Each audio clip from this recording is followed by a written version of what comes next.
Hey there, YouTube. What do you think about bodily autonomy?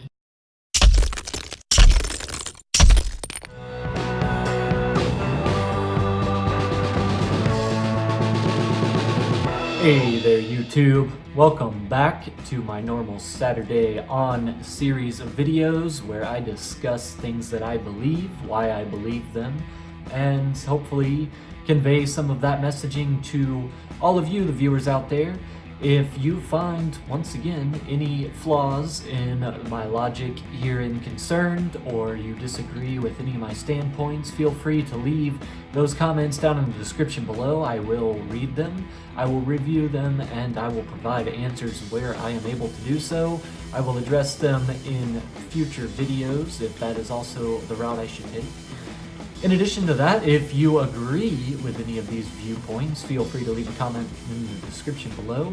If you feel that you are uncomfortable in addressing any of these topics in a public forum, you can always reach me on any of the various social media sites. I have accounts linked in the description already, and feel free to reach out to me through my personal page. I also have an email address listed on A Negative Atheist's Facebook page. So if you want to check that out, you can send an email directly to that business account. It is available for anyone to use. And before I get onto this next topic, I wanted to address the fact that I have had several people reach out to me because of my videos and express that they want to elaborate further on some of my standpoints because they are finding agreement on some of my standpoints, and I encourage you to do that. I can and will offer you some resources that may be beneficial to you if you don't already know what they are, and let's continue having these dialogues. I am completely open to having a conversation with somebody on or off camera if you disagree with my viewpoints or if you agree, and I am more than willing to, open my mind up and have a genuine conversation, be intellectually honest, and take what you have to say to me to heart, and we can have a genuine conversation on any of these topics. Thank you so much for that in the future. So today I want to talk about something that is getting a little off of the beaten path that I took for the majority of last month, which was kind of based more on building some of the structures and foundations on the things that I believe and why. And of course, I said in those videos that I'd be referring back to those. If you missed any of them, feel free to go back and watch them. If you don't remember any of those standpoints and I happen to reference them going forward, feel free to go back and check them out again or ask me a question about them. Now, today's topic is going to be a little bit more controversial than some of the ones that I've had in the past, and I've said that a couple times, and they haven't come off very controversial at all. But the tagline on this one is going to be a little bit more clickbaity than I think my final decision here is. So I've been writing down in a journal some of the things that I believe. And the reason that I'm doing this is to illustrate some of the things that I currently know that I believe in such a way that I can go back, review them, question them, find counterpoints to them, find the reasons why I believe them, and explore whether or not I have good reasons to do so. This is a practice that nobody suggested to me. It's a practice that I've invented solely on my own volition in order to, question whether or not what I believe is true or not, but more importantly, to question whether or not I have a good reason for believing it in the first place. Now, this is something I would encourage to any of the A Negative Atheist viewers out there, and really the population at large, because if we're not questioning the things that we believe or why we believe them, then we're doing ourselves a disservice. Why should we go about proselytizing or stating the things we believe, or even believing them in the first place, and voting and creating legislation based around those beliefs if we don't have a good reason to hold those positions to begin with? So for this point, today's video is going to be about the abortion debate. Now, you have seen my video, I'm sure, regarding the protest that I attended in Kansas City when the laws in Missouri and several other states came out and how much I was opposed to them. Now, I did not, in those videos, conclude really what my stand on this is. Of course, the obvious takeaway would be that I am a pro-choice advocate. That is true, but not so much in the standpoint that you might first take away. I am neither, and I'm reading from my journal here in case you're wondering why I'm looking down, I am neither in support of pro-life nor pro-choice. Yeah, let that sink in for just a second. I think that this argument sets up a straw man of the other side automatically and is politically motivated to do so. I think that while I agree with the pro-choice standpoint, as a matter of fact, I do not believe in pro-choice in the way that it is represented in the media, either by the Republican or Democratic side, and I have arrived to this standpoint in such a way as this. Now let me elaborate on this point. What I do actually support on the topic of abortion and on the topic of many other things related to abortion and human rights is I support bodily autonomy. Now, what is bodily autonomy, you might ask? Bodily autonomy means that I as a human being and you as a human being have the right to control your own body. This puts me in a position where I completely do not support slavery, or I do not support forced labor in any way, shape, or form. I do not support, let's say, putting somebody's physical body at labor against their will. Now, there are legal standpoints that support this position, and I have stated some previous case law before on some posts that I've posted. You can go back and check those out if you want. I'm sure I will be posting some more in the future, but I'm going to summarize some of those right now. So I believe that no human should be required to support another human regardless of moral perspective, meaning whether or not it should be morally justified for a person to support through their own body another human being is irrelevant. Now, this does come up with a couple moral dilemmas, and I think that they should be addressed, and I intend on elaborating on those and addressing them as I can imagine them or run into them in, conversations that I have with people or videos that I see online. I think that there are some valid moral arguments that made me question this position, but some of these are as follows. I believe that no one should be forced to donate an eye. So I have two eyes. One of them, if you don't already know, doesn't fully function. I only have about 25% vision in my right eye. I lost a large portion of it due to a severe medical issue that I ran into while I was active duty military. I do not believe that if I had no vision whatsoever, if I was completely blind and had to navigate my life through that standpoint, that another human being should be forced, without their consent, to donate one of their eyes so that they have 50% vision, so that I may also have 50% vision. Now, you might ask, should I, from a moral standpoint, be willing to part with this damaged eye and donate it? Not that I know that this is a medical procedure that is available. I honestly do not believe that it is. But if this was a medical procedure that we had discovered that was fully capable, I do not see, people on a donor list and people standing in line to donate one of their eyes to another person voluntarily as something that goes on in our culture currently, and I do not believe those people should be forced to do so. While yes, it would provide a benefit to another human being, and I guess 50% vision would be certainly better than 0% vision, or even vision where you can just see shadows and shapes.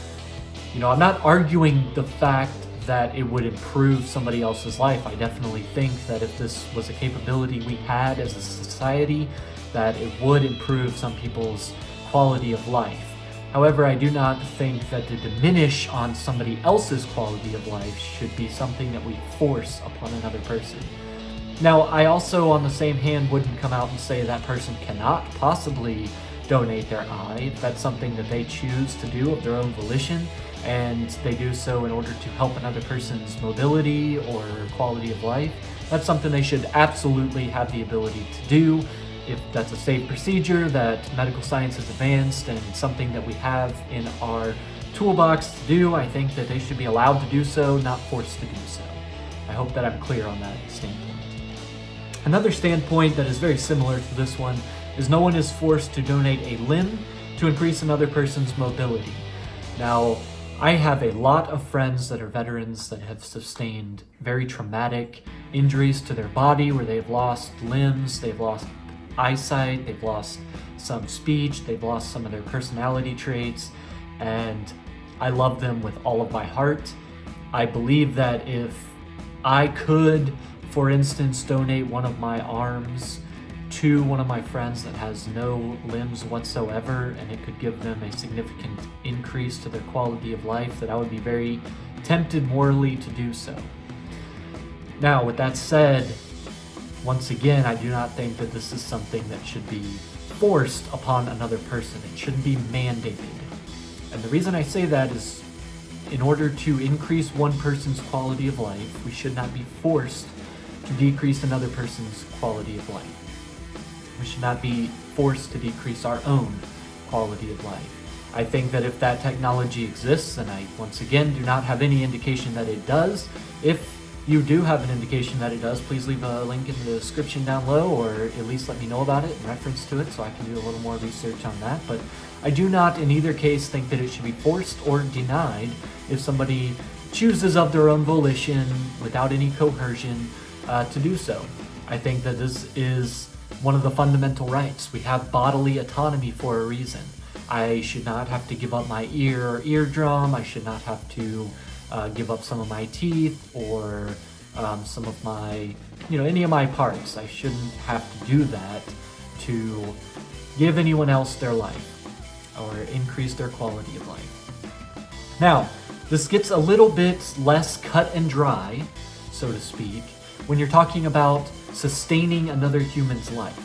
There we get into a little bit less of a moral ambiguity. If I would not die by donating a portion of my bodily function, or even sacrificing temporarily some of my bodily function, and it would be fully restored, potentially, there we get into a little bit more of a moral dilemma. Should I be required to donate my temporary body to support or sustain another person's permanent life, whether or not they live or die? This is a question that I think comes down to more of a moral dilemma and less of a legal dilemma.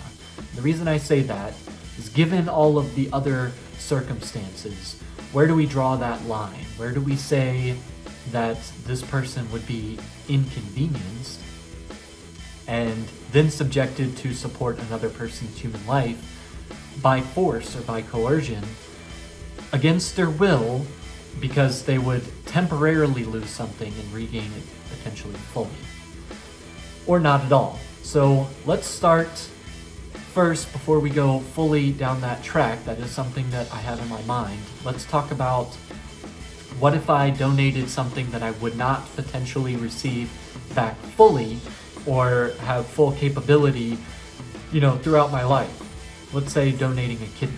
Now, we have 2 kidneys. We know, survive with only 1 kidney. So then, would it be my moral obligation or legal obligation to donate a kidney so that another person may actually live? That is a question that we should ask. Yes, I agree that we would potentially have a moral obligation to offset somebody else's life in that way. Now, me personally, I have some medical issues that could preclude me from doing this safely. and that is because my body is not anatomically symmetrical. There are some things that I would very seriously have concerns about when it comes into donating, and I would have to do a little bit more research. And quite frankly, a lot of people aren't just banging down the door to donate their kidneys for another human being, especially one that they don't know, and there are issues with the body of the recipient rejecting certain body parts. You know, there's a lot that goes into this conversation. But at the end of the day, if we could guarantee 100% safety and recovery for the donator, we could guarantee 100% that the recipient's body would take that kidney and it would 100% guarantee them their life, then there is a moral obligation to the person that donates. I do believe that. I do not believe, however, that there's a legal obligation because of bodily autonomy. And this isn't just something that I came up with. This was an actual court case, and I have once again referenced this in previous comments before, but the law dictated that although it was morally reprehensible for the individual to deny donating their kidney, morally reprehensible, it was legally sound and could not be forced upon that person to donate their kidney to sustain another human being's life. And the reason I start at this level, and I agree with this court's decision, by the way, the reason I start at this level is because where do we end on that?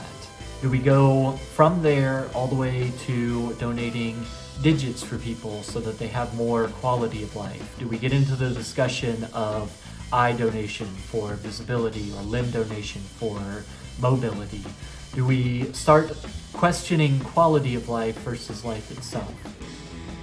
Is this something that we want to pursue? Is this something that we want to start going down? Are we going to start having somebody temporarily grow a limb or an eye or a lung or something off of their body so that it can be cut and removed and given to another person so that they can live?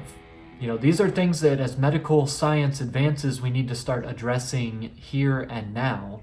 And I don't think that we have all of the research to do so yet. I don't think that science, and medical science in particular, I don't believe that they have advanced to the point that we're having these conversations, but I think that the time for having these conversations is now. As medical science advances and we start developing these technologies, I think that there is a certain level of moral obligation on the part of other living human beings, but there should not be a legal obligation for those people. I do not believe that all of our morals are necessarily legal ramifications. So I believe that there are even heavier moral obligations for scientists as they pursue these processes to learn how to develop.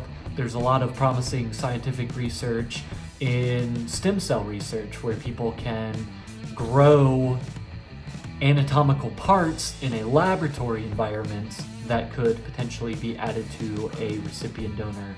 And I think that that's really promising, and maybe they have a moral obligation to pursue these avenues rather than trying to have a human being grow them within their body or transfer them from one person to another, because, you know, doing so can affect somebody's quality of life.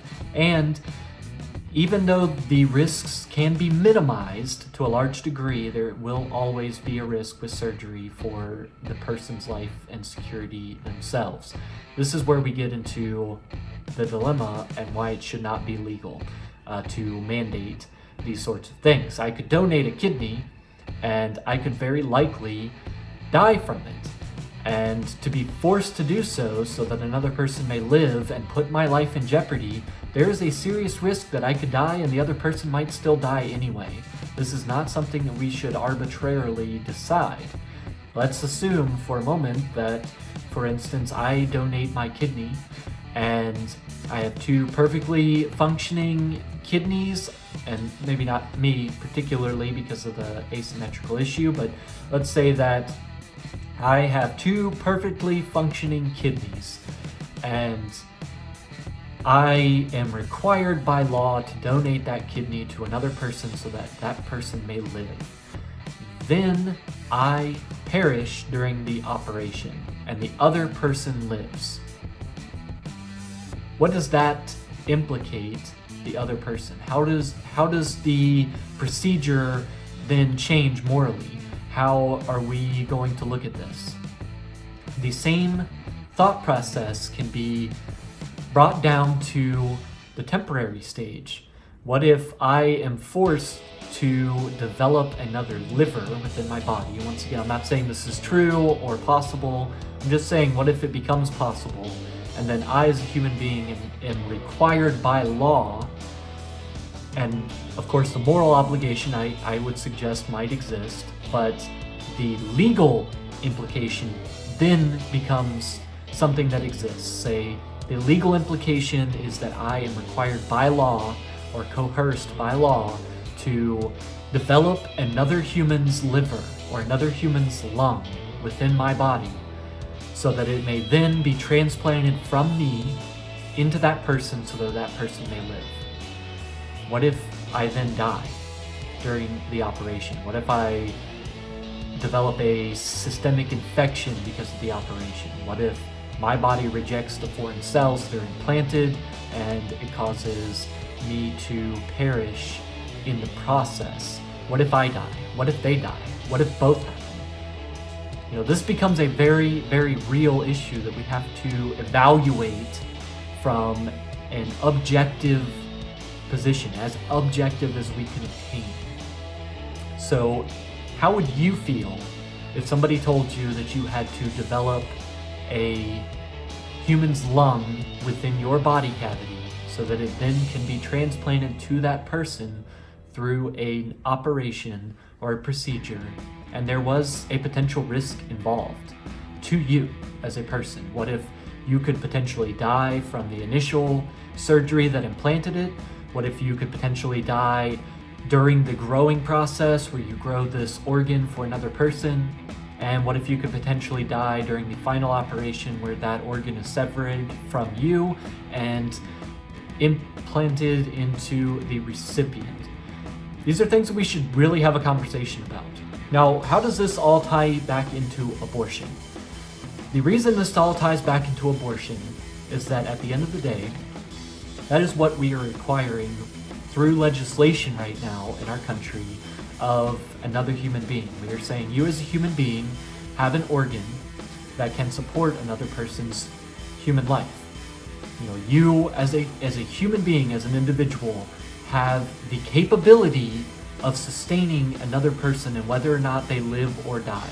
Regardless of circumstance, regardless of how you got tied to that person, regardless of what decisions you made to tie yourself to that person, we have to ask ourselves as objectively as possible. Let's say I, as a man that lives in America, I have the capability of donating my kidney to sustain another person's life.